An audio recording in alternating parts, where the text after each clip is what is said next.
کی کتاب مومن کا ہتھیار،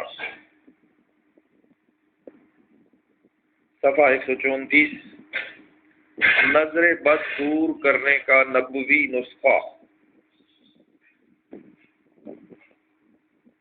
حضرت جبریل علیہ السلام نے نظر بد دور کرنے کا ایک خاص وظیفہ حضور اکرم صلی اللہ علیہ وسلم کو سکھایا اور فرمایا کہ حضرت حسن و حضرت حسین رضی اللہ عنہم پر پڑھ کر دم کیا کرو۔ ابن عساکر میں ہے، جبرائیل علیہ السلام حضور صلی اللہ علیہ وسلم کے پاس تشریف لائے۔ آپ صلی اللہ علیہ وسلم اس وقت غمزدہ تھے۔ سبب پوچھا تو فرمایا حسن و حسین کو نظر لگ گئی ہے۔ فرمایا یہ سچائی کے قابل چیز ہے، نظر واقعی لگتی ہے۔ آپ نے یہ کلمات پڑھ کر انہیں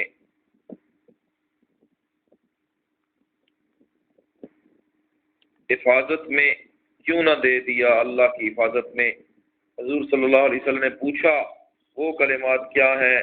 فرمایا یوں کہو،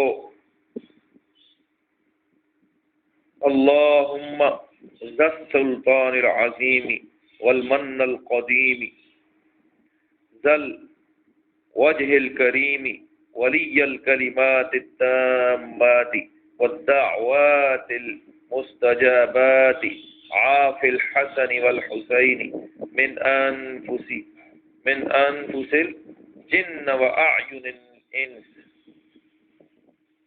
حضور صلی اللہ علیہ وسلم نے یہ دعا پڑھی، وہیں دونوں بچے اٹھ کھڑے ہوئے اور آپ صلی اللہ علیہ وسلم کے سامنے کھیلنے کودنے لگے۔ حضور صلی اللہ علیہ وسلم نے فرمایا، لوگوں اپنی جانوں کو، اپنی بیویوں کو اور اپنی اولاد کو اسی پناہ کے ساتھ پناہ دیا کرو، اس جیسی اور کوئی پناہ کی دعا نہیں۔ تفسیر ابن کثیر جلد 5 صفحہ 416۔ نوٹ، اس دعا میں الحسن والحسین کی جگہ مریض کا نام لیں۔